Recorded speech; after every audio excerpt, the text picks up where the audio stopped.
Hello, good afternoon, everybody. I'm Susan Collins, the Joan and Sanford Weill Dean here at the Gerald R. Ford School of Public Policy, and I am delighted to welcome all of you here this afternoon on behalf of the Ford School community. We are very honored today to be joined by a man who, for so many people, became the single essential source of information over the past months as the dramatic, transformational, world-changing events happened in the Arab Spring. In a few moments, I will be introducing our speaker, Sheikh Sultan Al-Qasimi. But before I do that, I would like to tell you a little bit about the origins of this lecture series, which is something that the school has been very, very proud to host. This, as you know, is the Josh Rosenthal Lecture. Josh Rosenthal was a graduate of the University of Michigan in 1979, and he went on to earn a master's degree in public policy from Princeton University.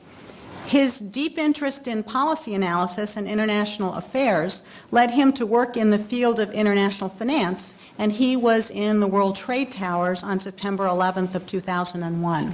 And Josh died in that attack. His mother, Marilyn Rosenthal, was a longtime faculty member here at the University of Michigan, and she was determined to create a positive meaning from what had happened on 9/11. And her intent was to help fulfill her son's early optimism about the world and the role that mutual understanding, dialogue, and analysis play in improving communities both here in the United States and around the world. Marilyn and a number of others worked to establish the Josh Rosenthal Education Fund, which has enabled the Ford School to bring leading public figures to Ann Arbor each September to share their insights, to foster dialogue, and generate a greater understanding of the many ways in which the world has changed since 9/11, and the many ways that we can continue to help to foster and encourage that change. And are there members of the Rosenthal family who were able to join us here today? Welcome. It's wonderful to see you. We're delighted that you are able to be here. I know that Josh's sister, Helen Rosenthal, is watching on our live feed, and I know that there are many others around the country who are doing so as well. So we welcome her in that venue. I do want to make a very special thank you to the Rosenthal family for their support. We are very grateful to them for being able to continue the Josh Rosenthal Lecture and this dialogue. Marilyn Rosenthal died in 2007, but I know that she would have been extremely pleased, especially on the 10th anniversary of the events on 9/11, to welcome Sheikh Sultan here this year as our Rosenthal Lecturer. Sheikh Sultan is a successful businessman, and he is the founder and chairman of Barjeel Securities, a financial products company, and the managing director of Al Saud Company Limited, which specializes in equity markets, real estate, and construction. He's a teacher as well, a non-resident fellow at the Dubai School of Government, and a lecturer at the Dubai Men's College on Middle Eastern history and entrepreneurship. But Sultan is perhaps best known internationally for his commentary, analysis, and dissemination of social, political, and economic news from the Middle East. He's a columnist at the national newspaper in Abu Dhabi, and he co-hosts a weekly show on Dubai Eye Radio. His columns appear regularly in The National and Money Works, and he's been published internationally in the Financial Times, the Daily Star in Lebanon, the Huffington Post, and others. Over 78,000 follow his commentary on Twitter, and that number exploded this past winter when, during the uprisings in Tunisia and Egypt, his nearly instantaneous translations of Arab language news were seized on by English-speaking journalists and observers hungry to follow and understand the changes that were sweeping the region. We could not be more pleased this afternoon and honored to welcome Sheikh Sultan Al-Qasimi to Ann Arbor and to the Ford School, and I am delighted now to welcome him to the podium. Thank you.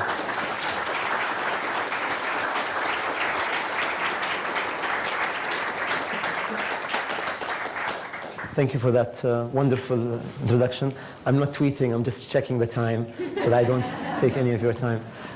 First of all, I want to say that I'm very honored to be here amongst you, especially considering the circumstances, and I am mindful that we are all able to be here as a result of a grant by the very generous family of Joshua Rosenthal, who passed away, as we heard, 10 years ago this month.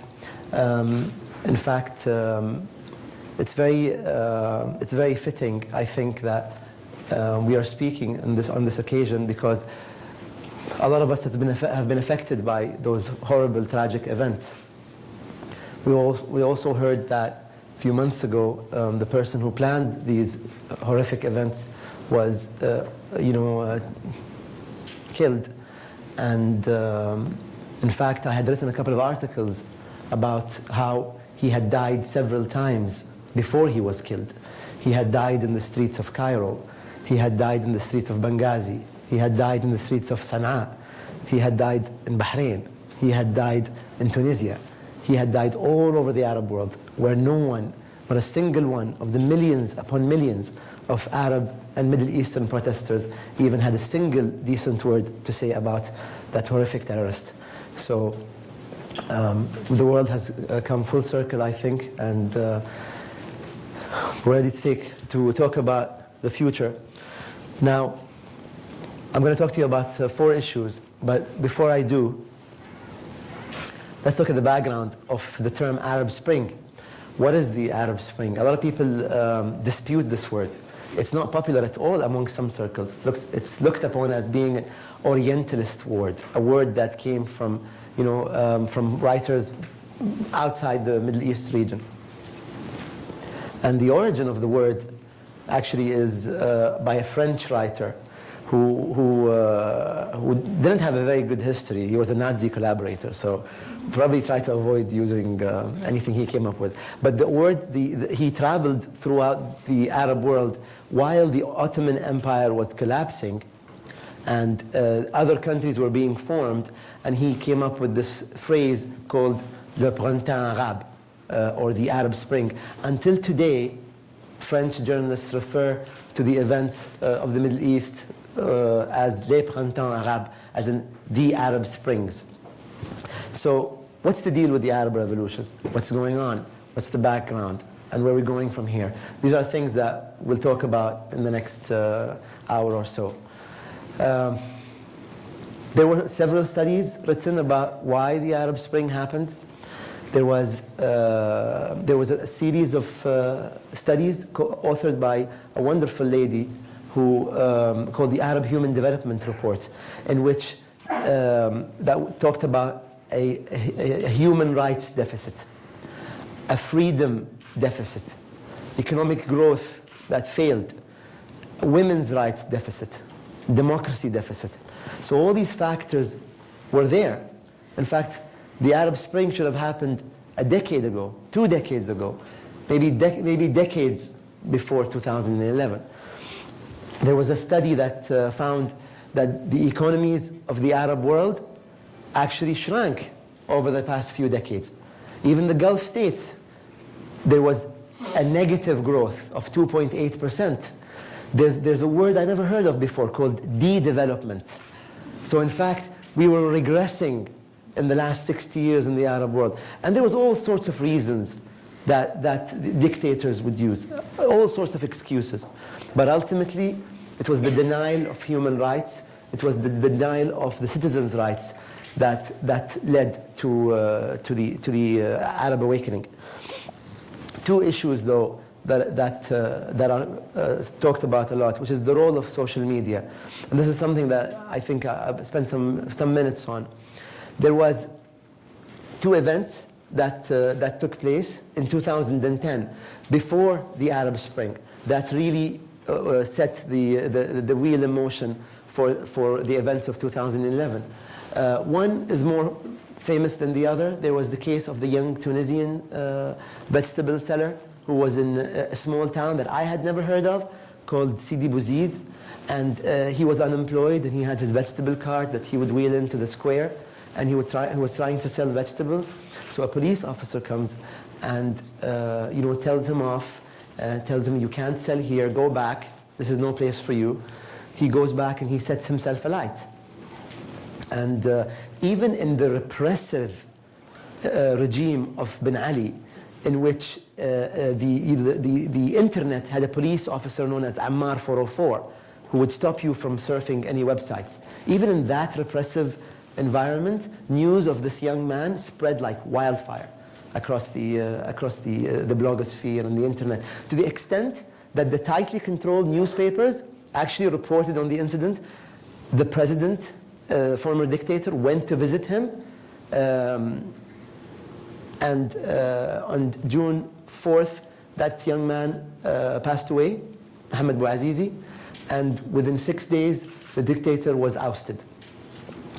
Another event that also played a big role is, and this is where social media comes in, is the killing of a young Egyptian called Khalid Said.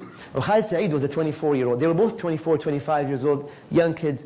So Khalid Said was killed by 2 police officers. He was an IT engineer, and he saw them exchanging drugs in Egypt, in this neighborhood called Sidi Gabr in Alexandria. So he filmed them, and they saw him, they followed him, and they dragged him out of the internet cafe. We call it internet cafe back there. And they beat him to a pulp. And then, they didn't care about him. They just wanted to take the video footage. And photos of him went viral on the internet. These police officers were sentenced to 4 days, and that was it, for beating a young man up. So what happened was, young Egyptians started a Facebook page called We Are All Khalid Said. And it got thousands upon thousands of members on that Facebook page. And in order for them to identify each other, reach out to each other, social media was the only medium. And so what they decided to do was they decided to dress in black and go and stand on the streets of Alexandria on the Corniche, some of them carrying their Bibles, some of them carrying their Qurans, some of them just dressed in black, standing next to each other, but leaving a few yards difference, maybe 6, 7 yards between them. And why did they do that? Because Egypt was and continues to be under state of emergency, which means that no more than 4 or 5 people can congregate together in a room without an official permit. So they were able to bypass this law that says that you can't be together by standing next to each other like this, and then the next person a few yards away like that, and in complete silence for several hours a day over a period of a few days. And everybody knew why they were there. Everybody knew that these young men and women were unhappy about the death of this young gentleman. The administrator of that Facebook page, you might have heard of him, his name is Wael Ghunaim, and he was the young Google executive who was detained for 11 days during the Egyptian uprising. So what happened on social media, these young men and women decided, and this was, by the way, many people don't know this was decided before the fall of the Tunisian dictator. They identified the 25th of January as the date where they want to go and protest. And that's why it's called the January 25th Revolution. But why January 25? Because that is the day, that day is police day in Egypt. That day, Egyptians celebrate police day because the police gave them a lot of cause to celebrate.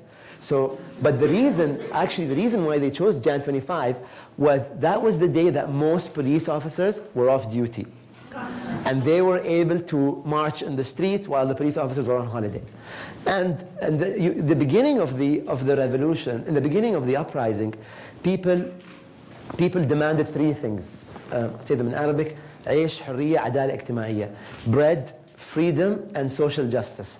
But by the 28th of January, there was a huge crackdown, and many people, dozens in fact, had died in the first few days. And then they started chanting, "We want the end of the regime." But let's go back a few months. What's the deal with social media? What is social media in the Arab world? Is it really that important? Did it really play that decisive a role? Now, the Arab world consists of about 300 million people. About 75% are under 29, so it's a very young region of the world. 25% of them unemployed. Imagine that. That's about what? 40, 50 million unemployed individuals. Some countries don't consider women who are unemployed as unemployed, unfortunately. But the truth is the numbers were hovering between the 20s and 30s. So you had this young region using social media. Facebook, for instance, penetration. January 2010, you had 11.9 million users of Facebook in the Arab world. December 2010, 12 months later, you had 22 million users of social media of Facebook in the Arab world. Number of Twitter users, several tens of thousands. By the end of the revolution, 5.5 to 6 million. Now, keep in mind, there are 300 million Arabs. So that means that it was a sort of an elite instrument. Not everybody had access to social media. Less than 10% of Arabs had access to social media. But what social media allowed them to do was to reach out to each other. It allowed them to identify each other, find a common slogan, find a date in which they would start to protest. It allowed them to unify the slogan. It allowed them to bypass police checkpoints. Where I came in is this. January 2011, I had a lot of free time on my hands. And there was the Tunisians had started, to protest against their dictator. And 150,000 of them were in the street. And it was exciting. The whole world was watching what was happening in these tiny North African countries. That was really the country that I would have nominated to be the very last. Why? Because you had the United Nations had showered it with praise, human development, women empowerment, minority rights. The Jewish community had rights in Tunisia. All sorts of indicators perhaps pointed to the fact that Tunisia was a stable country. Mind you, it had a lot of security as well. So there was no way that this would happen in Tunisia. Uprising happened. Mohammed Bouazizi dies. January 11th, Ben Ali flies to Saudi Arabia. Now the next day, I thought it was over. I was like, this is great. Wow, one dictator is gone. I mean, this is wonderful. Maybe next year or the year after, or a decade later, another one will go. But within 48 hours, Muammar Gaddafi comes out on TV and starts. He had an average, one of his shorter speeches, about 3 hours long. So he starts ranting, and he really looked upset. And Gaddafi was a huge supporter of Ben Ali. Ben Ali's palace was built by Gaddafi, his summer home, and they had tight relations. So Gaddafi starts saying things like, remember WikiLeaks had just released the documents about incriminating Ben Ali, saying that he's very unpopular, his family controls the economy, his wife controls, is despised in the community. So Ben Ali comes out, starts saying things like, starts saying things like, don't believe what you read in clinics. And I thought, what is Kleenex? And he didn't know what to call WikiLeaks, so he called it Kleenex.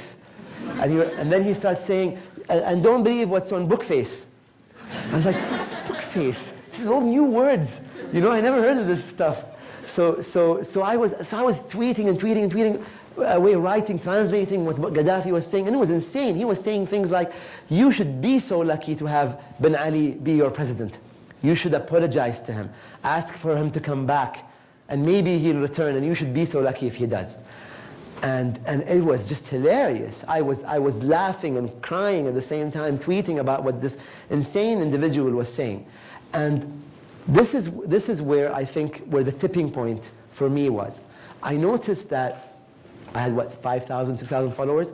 I noticed that by the end of the next day, I had double or triple that number. People were saying, follow this guy who's translating what Gaddafi is saying now. It's hilarious. And yeah, so there was about a 2.5 hour speech in which I was tweeting every 40 seconds.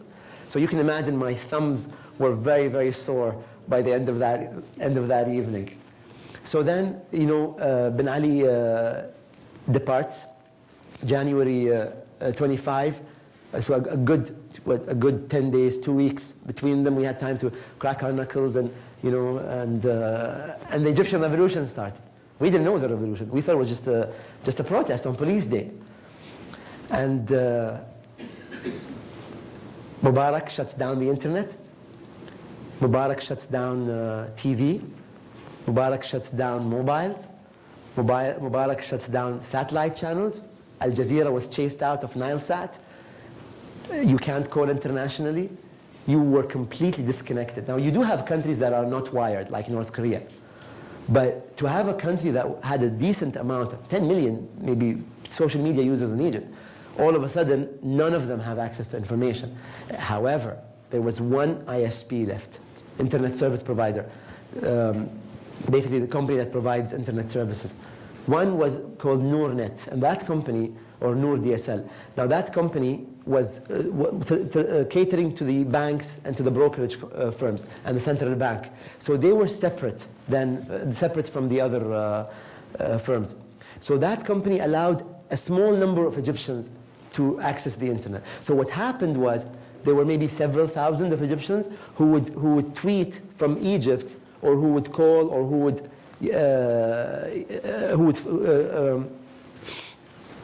were able to stay in touch with the rest of the world. Only several thousand in a country of 80 million. And these were the lifeline of Egypt. These were really the brave men and women who kept Egypt in touch with the rest of the world. And so, so I was tweeting things like, you know, Habib al-Adli. Habib al-Adli is who? He's the interior minister of Egypt, who was sentenced to 12 years on corruption a few months back. He's undergoing another trial now with Mubarak. So I was tweeting, I remember one day, you know, it was constant, 24 hours a day, 3 weeks I didn't go to work, I didn't do anything except watch Egypt. And I remember tweeting about Habib al-Adli, saying we're withdrawing all the police forces from the streets. Why? Because the police were implicated in shooting live bullets at protesters. I remember the most popular tweet I ever sent out was this, and I memorized it because it went out several thousand times. In the original form, it was retweeted. And the tweet was, Al Jazeera, Egyptian doctors, we have been ordered not to report deaths by live bullets. So this tweet really went out all over. And so that meant that the police were using live bullets against Egyptian protesters who didn't have any weapons. And then, so Habib al-Adli, the next 3 days later, withdraws all the police from the streets. Can you imagine being in Michigan, Boston, New York, Washington, LA, and there's not a single police officer in the street? How you would feel? It's a frightening thought. You know, anybody can break into your house and you can't pick up the phone and call 911 and say, someone's breaking into my house. So you had this community police started to be formed in Egypt. So I remember tweeting, you know, police officers withdrawn from the streets. Now they've gone out of this neighborhood. Now they've gone out of that neighborhood. Reports of thugs being, going into that area. And I had my TV, and I had my laptop, and I had my iPhone, and I had my headset, and I was completely wired, talking on the phone, watching TV, tweeting, listening to the radio. Two decoders, rewinding, forwarding. What was happening in Egypt in those days? I get a phone call from this guy I went to school with. Sultan, yes. Who is it? Who is it? And I'm tweeting. I'm like, what's going on? Who is it? And I saw this number from Egypt. Who is this? It's me. So I can't say his name. It's me. I went to school with you.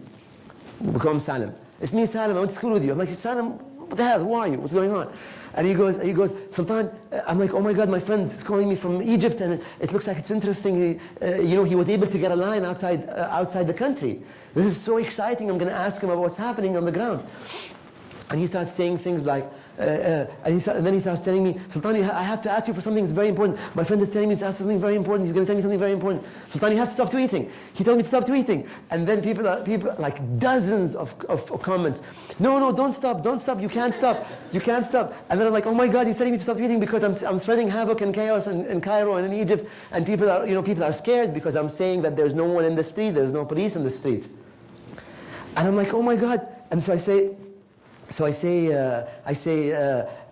he's asked me to stop tweeting. And then he tells me the reasons why. And I'm like, I'm going to tell him I can't. He goes, I saw your tweet. I saw that you said you were going to stop. You have to stop. so I'm like, I'm going to apologize to him. You can't. You have to stop. So I completely, I ignored him. And I'm like, I'm sorry, I can't. I understand. He goes, I'm standing in the mall. And I'm holding a fire hose. And I'm going to open, what's fire hose? Open water at any protest, at anyone who comes into the mall because I have to protect the mall. And he was the head of this mall or something. So I ignored him, fortunately. And I'll tell you why I ignored him. And this is where the role of social media comes in. A lot of people, a lot of Egyptians were depending on information from social media for their own safety. I had a lot of comments, people saying thank you for tweeting that there were thugs in the street, in that corner, under that bridge, in that neighborhood, because my sister was going to go out shopping, my brother was going to go to the supermarket, but I know, and I'm driving in the street and I'm walking in the street, I have no access to TV, the radio doesn't work, the only thing I have is my BlackBerry, and I can tell that there are thugs in that neighborhood, and that's why I didn't let my mom or dad or brothers or sisters go there. So social media, in a way, did play a role, even though it wasn't completely decisive. Now,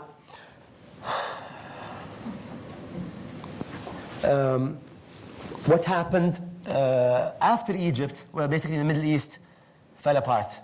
You had several revolutions. You had Bahrain, you had Syria, you had Libya, you had Yemen, of course, and the governments adapted to social media. How so? In the beginning, social media was used by young folks, young boys and girls who wanted to communicate with each other. In the beginning, they were flirting with each other on social media, and then it became a tool of survival. But by the third Arab uprising, the social media was used as a tool against the protesters. You had government-affiliated accounts that we refer to as trolls, people that you can't identify. We have others known as, we call them eggs. Why do they call them eggs? Because the default Twitter handle photo is an egg. So people who just created accounts, and just to attack you, just to threaten you. Governments in the Middle East jailed bloggers, jailed Twitter users. They used their Twitter accounts as a proof against them, for instance, against them planning a protest, against them using language that the government didn't like. You have several social media activists who are in jail today in the Arab world, and the prison terms, believe it or not, prison terms for retweeting, just taking what someone said and saying that person said this, can vary between 3 and 10 years in jail in the Arab world. So it was completely insane. On the other hand, you have stories where social media was used in a good way. 4 years ago, there was a young Saudi gentleman, Fouad al-Farhan, and he had written a blog called 10 Saudis I Never Want to Meet. And it was just that innocent. I just don't want to meet them. He didn't say I want them to be hurt. He didn't say I want them, something bad to happen to them. He just said I never want to meet them. And one of them was a prince, one was a clergy, one was a mayor, and one was a judge. And within a short while, he was thrown in solitary confinement between November 2007 and March 2008. For 4 to 5 months, he was in solitary confinement. This was over a blog post.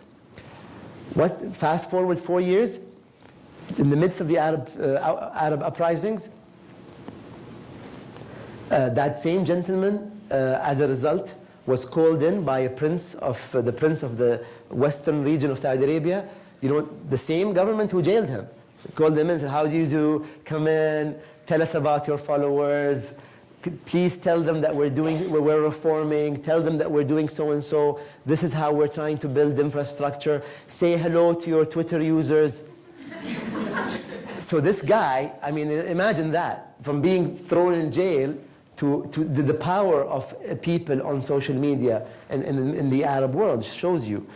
There was another case where the Saudi women drivers, for example, on June 17th, between 60 and 90 Saudi women drove on the street, and they used social media, number one, to create a Facebook page, identify each other, reach out to each other, choose a date, specific date that they will all do this. So that rather than it becoming a singular, individual effort, it was a collective effort. It was, and they used the same slogan. And the most beautiful of all, in this case, was the fact that young men and women would tell them, watch out, there's a policeman on this road, avoid it, turn. So the girls would be driving, and somebody would be reading for them saying there's a policeman on this junction stopping women drivers. As a result, 2 out of the 60 were stopped. Only 2 out of the 60 girls. So you can imagine that without social media, perhaps, the number might have been quite higher. Another issue that is quite negative about social media in the Arab world, it was used to spread negative propaganda.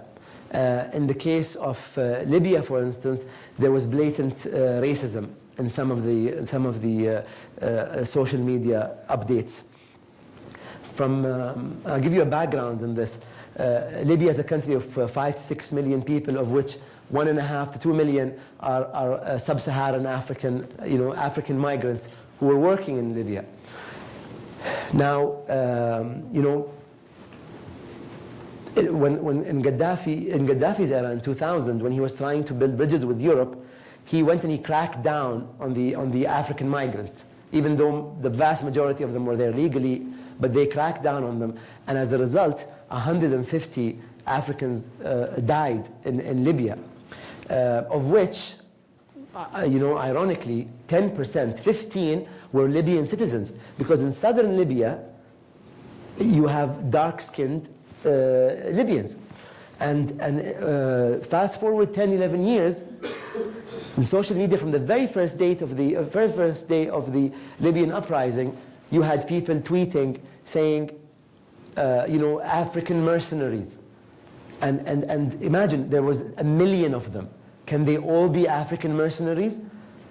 So you even had an official in Gaddafi's government who ironically moved to the other side and continued using the same vile statements against these migrants. So social media in this case as well had a dual use. Now I'll talk a little bit about the reaction of the Gulf states, where I come from. So far you've had the three Arab populations were able to overthrow their leader, Egypt, Tunisia, and Libya, I think so. I mean, he's hiding, more or less, he's overthrown. So, but what about the Gulf states? Now, the Gulf states are the wealthier states. You had uprisings in the Gulf states. You had a country to the east of the Arab world called Oman. Oman, hundreds of people protested. The Sultan decided to kick out the cabinet, give powers to the Consultative Council, and that was the end of the uprising, more or less. On the other side, you had Bahrain. Bahrain, you had tens of thousands of people who went out on the street. Bahrain is interesting. Why? Because it's probably the most wired country in the Arab world. They have 200% mobile phone penetration rate. It's insane. Everyone has 2 phones, 3 phones. Because what if someone calls you and you have another line you could answer? So in Bahrain, imagine this: in 2010, one blog used to have 100,000 hits a day in a country of 500,000. That was an insane number. A very young population, very educated. Once again, a country that a lot of people didn't expect uprisings to occur because the king had given rights. There was the minorities, the Christians, the Jews, the Hindus were given rights, and they were appointed as ambassadors, members of parliament. So very progressive country. But something happened, and there was an uprising. Within a month, 2 other Gulf states sent in troops. The uprising was put down, although the dialogue continues. But what about the other Gulf states, the other 4 Gulf states? Saudi, UAE, where I come from, Qatar, and Kuwait. They're the wealthier states. Their reaction to the Arab Spring, and this is a bit of the economics of the Arab Spring, their reaction was very much financial. Saudi Arabia announced in March $130 billion aid and infrastructure projects. A massive amount of money. It's actually bigger than the aid package of the US compared to the size of the economy. So huge amount. For instance, imagine this, the largest number of jobs created overnight, 130,000 jobs, in which sector? It wasn't in art and entertainment, it was in security. 130,000 security jobs created in the Gulf. Why? You have tens of thousands of young, unemployed, unhappy, dissatisfied young men and women, but men, within a stroke of a pen, you got them into your security, you turn them to your side. You give them jobs, now they're on your side. Anybody thinking of protesting? You have 130,000 people who probably will come in handy. With regards to Egypt, for instance. Now, Egypt is an interesting case. Egypt was really the balancing state of the Arab world. It had a peace treaty with Israel. It had a regime that the world was in general happy with. It continued to reform. So there was internally people weren't happy, but in general the rest of the world was happy with Mubarak. Another thing about Egypt is that for the Gulf states, it was a counterbalance to Iran, where Iran is a threat to the Middle East and to the Gulf states. Egypt was the only country that had the sufficient, especially after Iraq was taken out of the equation, it was the only country that had the sufficient manpower in the army of about 1 million people in the army that could balance Iran out. So for the Gulf states and for the region in general, it was important to have a stable Egypt. And that's why after the fall of Mubarak, the Gulf states went to Egypt and offered so much. Qatar, one of the smaller Gulf states, offered $10 billion in investment to create 1.5 million jobs almost in building ports. The UAE offered $3 billion, $1.5 billion for an SME fund. Saudi Arabia offered $4 billion. In other countries where uprisings were starting, like Morocco and Jordan, Saudi gave $2 billion to Jordan and invited them into the GCC club. The GCC is the Gulf monarchies club. It's the club of all the kings of the Gulf. So they invited Jordan and Morocco, even though Morocco, last time I checked, isn't on the Persian Gulf, Arabian Gulf. It's a bit far, but they kind of invited them in because they wanted this alliance of monarchies. But is this sustainable? Is it sustainable? Can you buy your way? Can you continue paying money? It's highly unlikely that you can continue paying money when people's demands are for more rights. Just checking on time. I think we're pretty much. I'll leave you with one thought, though. There's 22 Arab countries.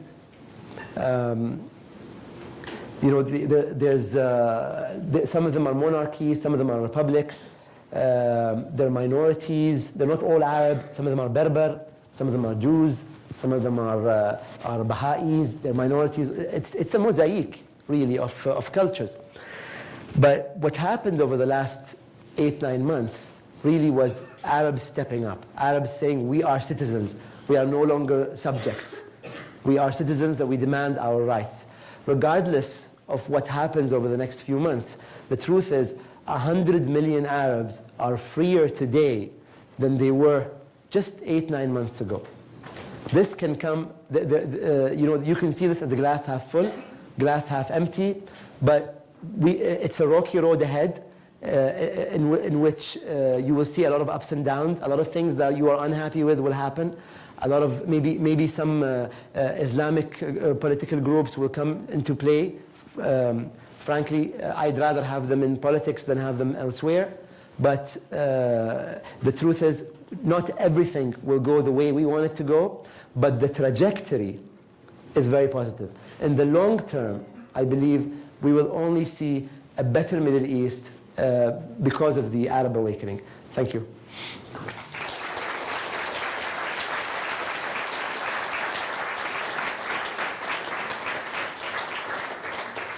Thank you very much. He has kindly agreed to take questions, and we will go until no later than 5:30. So if you just put your hand up, identify who you are for the rest of us. Hi, I'm Leanne. Do we have mics or just... I can stand up too. If you wouldn't mind just briefly repeating the question. I will. Against today's sense. And you may be familiar with the article that got a lot of publicity in the wake of the Arab Spring by Malcolm Gladwell in The New Yorker, which basically tried to dispense with the notion that social media causes revolutions.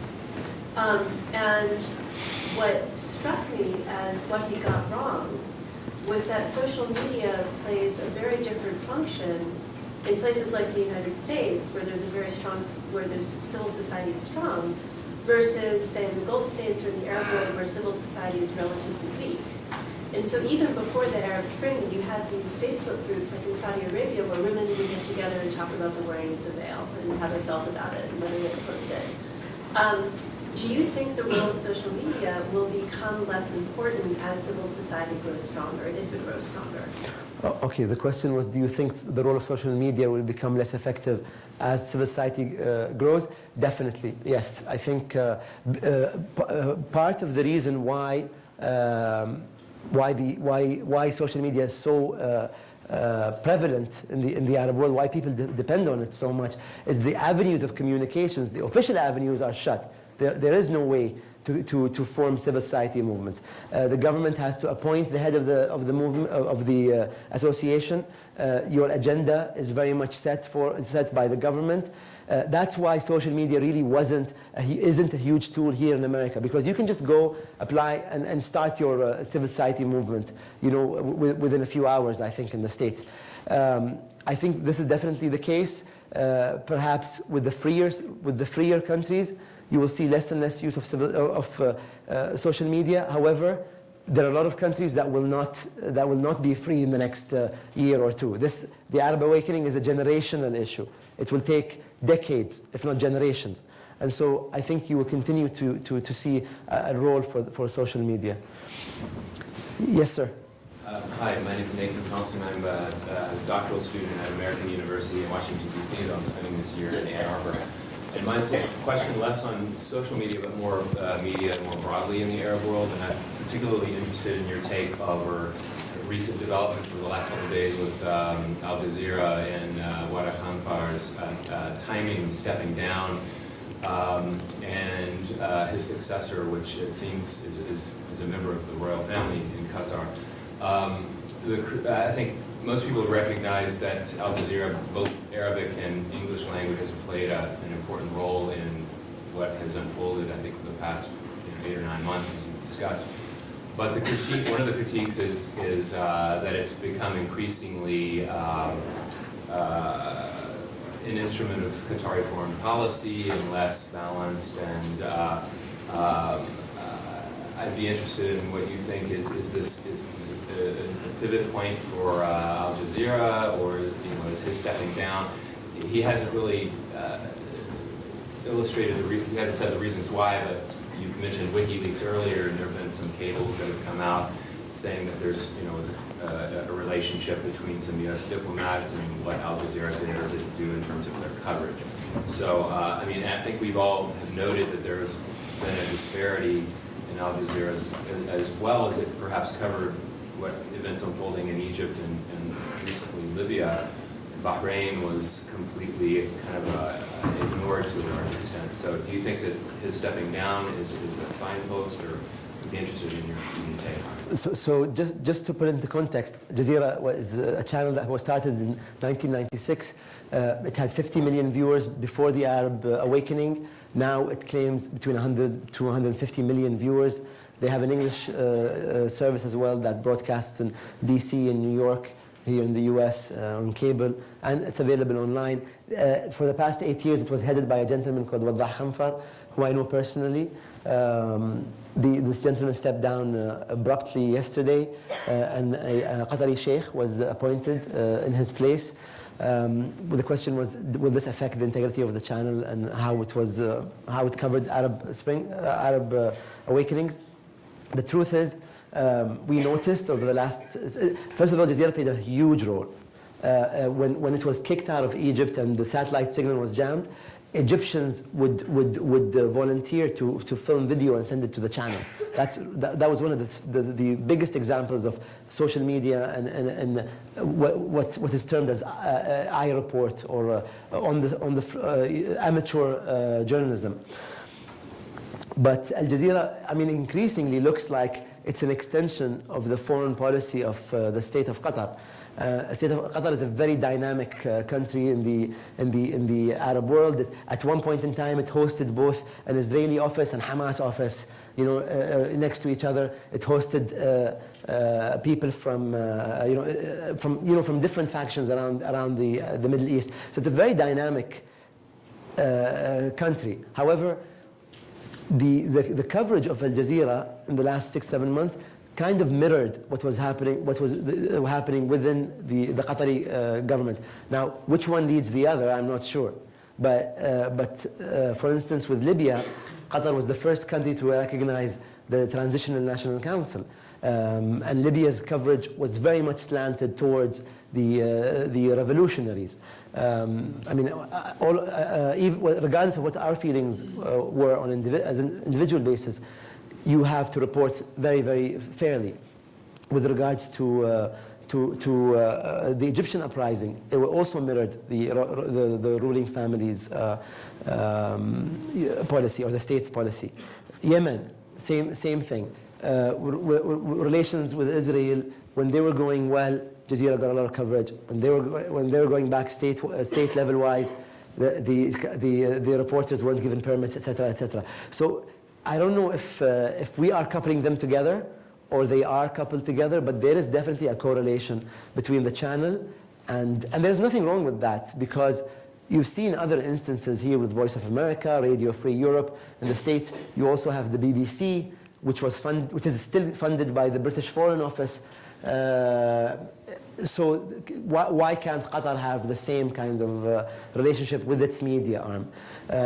But definitely without that channel, things would have gotten much more bloodier, I think. The revolutions would have happened sooner or later, but I think that having there was a famous quote that Waddah Khanfar said. He was getting messages from Egyptians where they had cameras on Tahrir Square saying, please don't switch the cameras off, because if you do, a massacre will occur.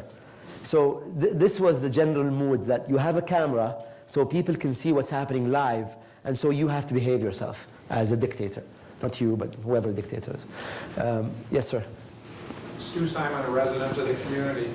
You mentioned earlier in your remarks that the region has been subject to negative economic growth for decades. Now, a lot of that's been due to petrodollars supporting things, but with the advent of democracy, I think democracy requires viable economy. Do the people taking over power in the region understand what they need to do to create viable economies? And in a related way, any advice from you to other countries of the world, including the U.S., in terms of our foreign policy, what we need to do to sustain growth in their economy aside from petrodollars? Okay, I'll ask you a question and I'll come back to you now. Next question. Basically, the world has been giving these countries that have witnessed the Arab uprising, they've been giving them a lot of money. But do you have the institutions that can distribute this funding, first of all?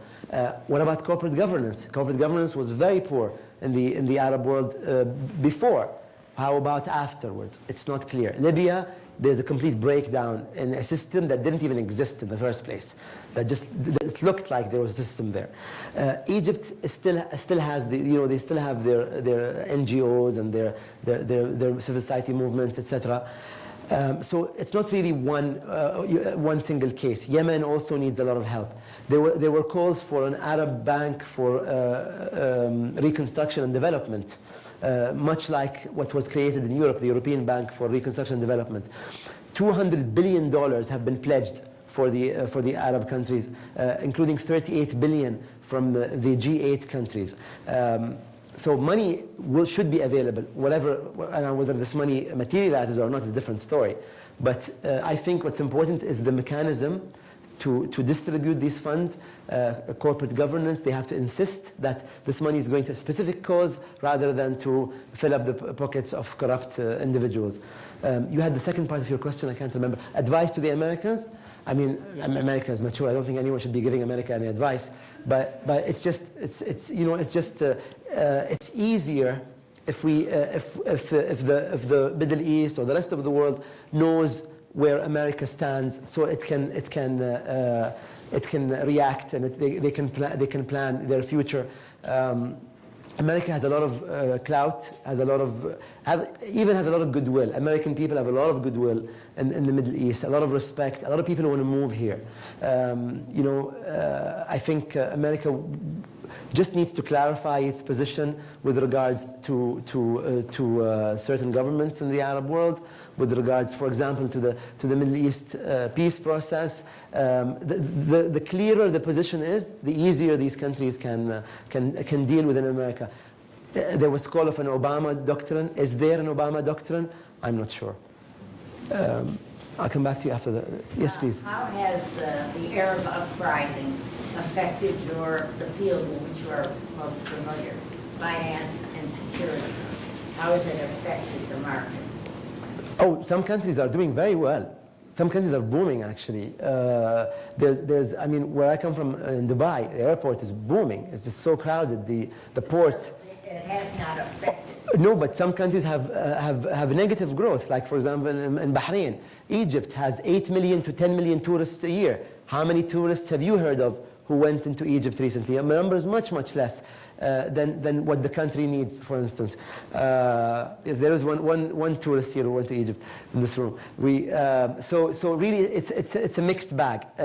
However, because it's a very young population, I think that the growth will be very positive for the region from 2012 and 13. Maybe one more point. Egypt was growing very well during Mubarak's era. It's shocking. Egypt was growing between 5 and 6%, where America had 1% growth. So it's not just economic. It's not just the economic cause that led to the Arab uprisings, but it's very much about dignity, social justice, and human rights liberation. I hope that answers your question. Yeah, I would like to hear your evaluation of some of the governments that are being formed now. What do you know about the governments that are being formed, and what is your opinion? What we know is that there hasn't been a revolution in the sense of a revolution in the Arab world. Those who are in power in Egypt continue to be in power in Egypt. Those who are in power in Tunisia continue to be in power. What I mean is the military. Mubarak and Ben Ali were just the faces of that military. Yes, that dictator is down, but in reality, the military was in charge. Perhaps in a year or two, or a decade or two, the military really would lose its power. Keep in mind, Turkey, for instance, after it overthrew the Sultan of Turkey and the Ottoman Empire collapsed, it took decades in Turkey to have complete free and fair elections that led to the current government and democracy. There was a question. Let's start with the Dean. Yes, ma'am. We have invited our live feed audience to tweet questions that they might have, and I'd like to read one of them to you. What is the connection of We Are All Khalid Saeed Facebook page with the early protests, if any? Oh, they were very instrumental. We Are All Khalid Saeed was a Facebook page that was started by two Egyptians. One of them was more famous than the other. We did talk about this earlier, but it allowed people to identify the method of protest, the time of protest, the location of protest. You can otherwise you'll be having to write notes and passing them around the neighborhood. But because of social media, people said, we're going to wear black, we're going to stand a few yards apart, we won't talk to each other so that no one accuses us of congregating in public, and we will do this repeatedly over a period of a few days. So that's what and it continues to exist today. We are all Khalid Saeed. So the role was quite decisive. Just take the gentleman's question. Yeah, my name is Maharshi. I'm a first year MPP student here. Two questions. One, how come everyone missed it? I mean, I remember reading Lisa Anderson, I believe, who was the head of American University in Cairo. So she was right in the middle of it, and she confessed that she never knew about it. Second, Ehud Barak, he was like sort of amused, and he was very, humorous when he said that the best Secret Service on earth missed it completely. That's one side of it. I mean, one question, how can we all missed it? And second, what's the guarantee that these countries wouldn't slip further into, a repressive regime? What happens if a slightly ultra-Islamist kind of government comes into force? Okay, the question was how come we missed it, the Arab awakenings, and what if we slip into a regression rather than progress? How come we missed it? The truth is all the signs were there. People can choose to ignore them. In fact, the countries that received the best marks are the countries that had some of the uprisings, whether it was Egypt or Tunisia. I think arrogance was a major factor, at least from the government's level, that they believed that they were immune. They believe that they can continue to repress their people. They believe that they can continue to hire, their cousins and their relatives in the top positions and their little mafioso state. And so, there was a straw that broke the camel's back. Why was it straw number 1 million and not straw number 995,000? I'm not sure. But there was really one single issue, and perhaps it was a collection of factors that came together. The other reason, will we regress? I think in some countries we will regress. I think in some countries, for example, in Tunisia, which was really a model state for secularism and for women's rights, I believe that if the Islamic Party comes to power, they might try to put restrictions on women. In Tunisia, women inherit equally as men. Women's testimony at court is equal to men. Women can divorce their husbands. So there's a lot of women's empowerment in Tunisia. We might see a regression in this, but I believe that it will just be a temporary regression. Now that the Islamic parties have to play nice, now that they have to be part of the political process, you will see a lot of coalition building, and then there'll be a lot of compromise. In the end, people did not revolt against one dictator to have another dictator stay there. I think we're all conscious of this fact. Did you have a question? I just had a comment about the Khalid Saeed, Kulina Khalid Saeed. It was also kind of a tool for expat Egyptians to kind of follow what happened in Egypt, especially those who were not on Twitter. But also I was wondering if you could talk about Palestine and what's next for Palestine now that Arabs are rising up and actually doing something, and they're going to place their bid at the UN and stuff like that. Okay, the question was, what about Palestine? There's this notorious / infamous / gutsy move by the Palestinian, I shouldn't say Palestinian government, by the Mahmoud Abbas government to put in a bid to create a 194th state in the United Nations. I think with regards to Palestine, it's gone on for far too long. It's been 63 years, I think now, since some people became refugees.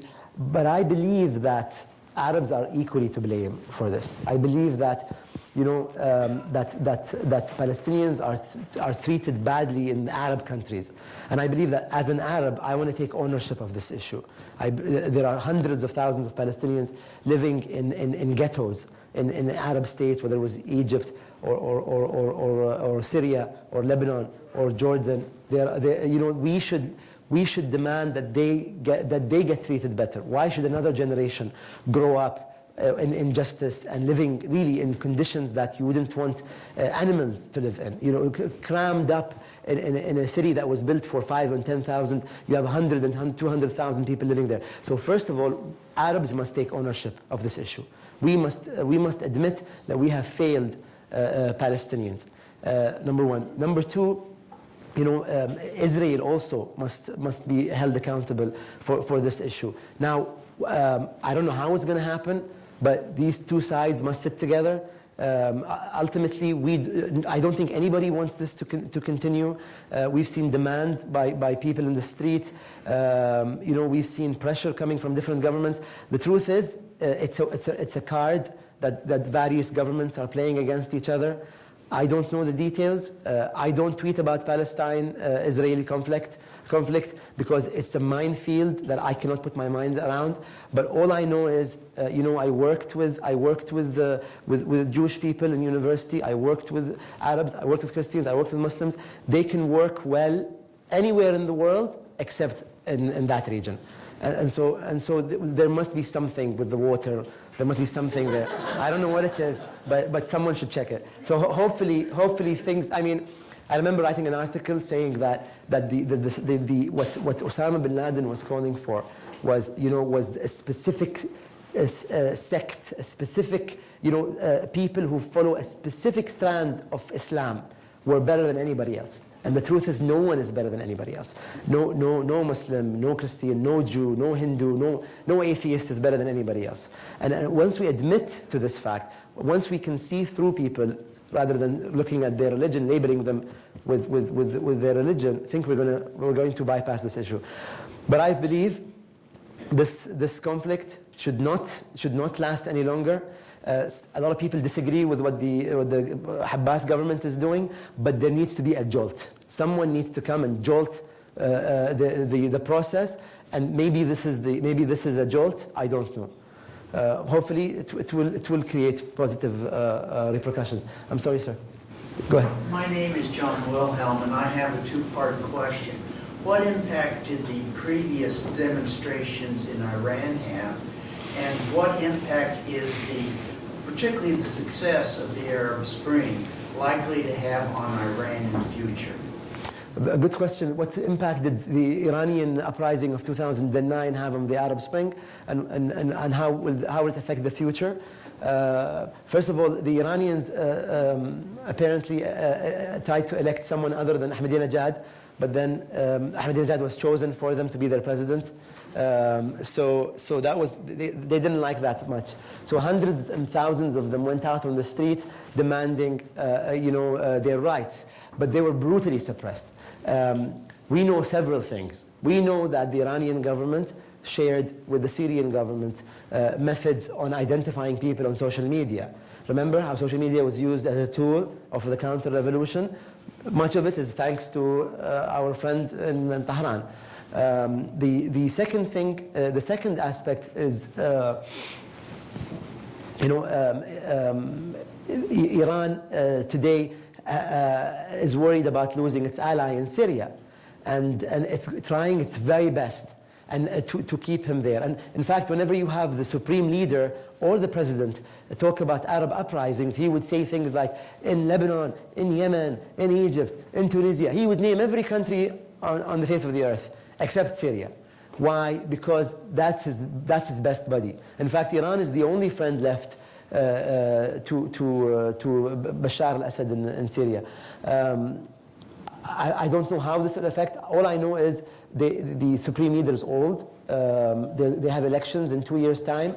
Ahmadinejad cannot run for these elections. The Gulf states are very concerned about the Iranian nuclear program. The Iran claims that it is peaceful. My worry is, okay, I believe you, it's peaceful, but it doesn't have international observers checking. And what if Chernobyl happens and we just live a few hundred kilometers from them? That is if you believe it is peaceful. So in the best case scenario, you're extremely worried, let alone the worst case scenario. Yes, ma'am.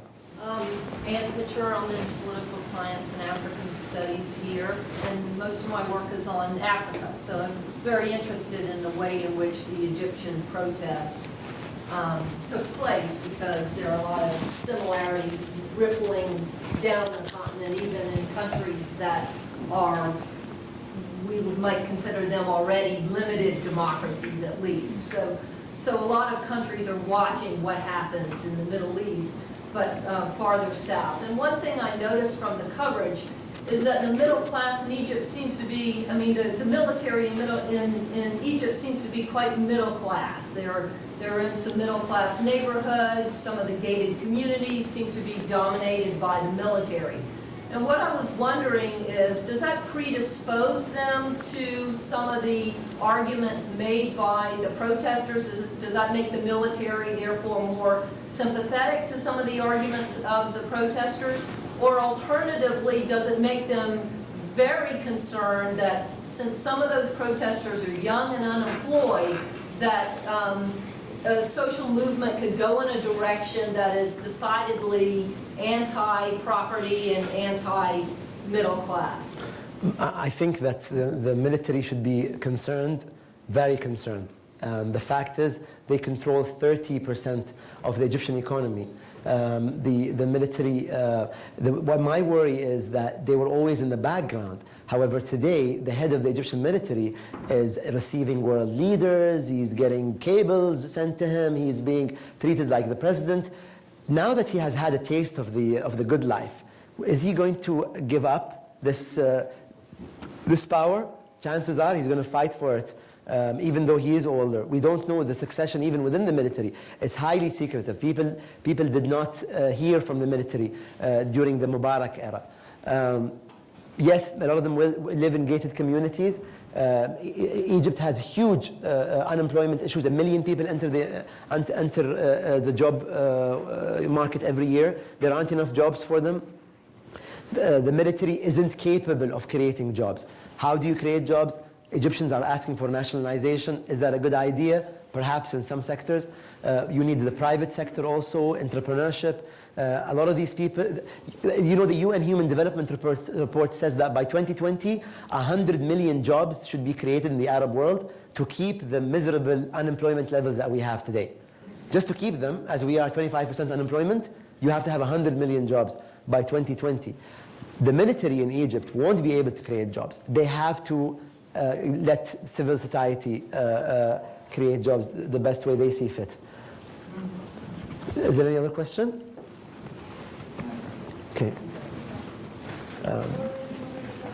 I'm sorry, I didn't see. Yes, would you? Why don't we make this the last question? Last question, okay. I have a question about the countries that haven't heard about the press, the Gulf states that do not have revolution. Those are relatively stable, the economy is good, they're growing like crazy, like in Dubai. Could we expect to see anything from them? We didn't expect Tunisia to happen as a secular country, where they're actually well, there's no human rights, but could we expect to see that in Qatar, Dubai, Saudi Arabia? Okay, the question was, do you expect any uprising in the wealthier Gulf states where we didn't hear much? Qatar, Kuwait, UAE, and Saudi Arabia? The answer is every country in the Gulf is experiencing the Arab awakening, in the Arab world, is experiencing the Arab awakening in a different way. In some areas, you want a complete overhaul of the system. In some states, like Libya, for instance. In other states where you have the military staying, but then you have civil society trying to advance the agenda. In other states like Morocco and Jordan and Oman, the monarchs try to introduce reforms very quickly. In Bahrain, you had the government suppress the uprising. In Saudi Arabia, you had one man show up for the day of rage. Unfortunately, he's detained. The story is quite sad. Every time I think about it, it makes me very upset.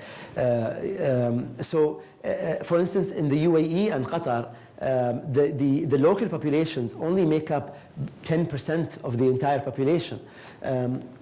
So, I mean, in general, living conditions are quite satisfied. Yes, you cannot dismiss and say, well, just because everyone's happy doesn't mean that there isn't some kind of political movement. The UAE has elections for a non-legislative parliament coming up in the next couple of days. Will this satisfy people? Some individuals wrote petitions. In the Saudi Arabia, in the UAE, in Qatar, in Kuwait, people have been moving. Like I told you, chances are some regimes will take longer to adapt. My personal opinion is, and I am on the record here, my personal opinion is the only way forward for all the monarchies in the Arab world, if they want to stay monarchies, would be to create constitutional monarchies where there's much more people empowerment, rather than the absolute rule model that we have today. Well, before we thank our speaker, I did want to make sure that you know that you're all invited to join us at the reception just outside of the Great Hall, and we can continue the conversation more informally. But I would like to give a very special thank you for those insightful, informative, wide-ranging, candid remarks. We are very honored to have you here with us today for the Josh Rosenthal Lecture. Thank you. Thank you very much.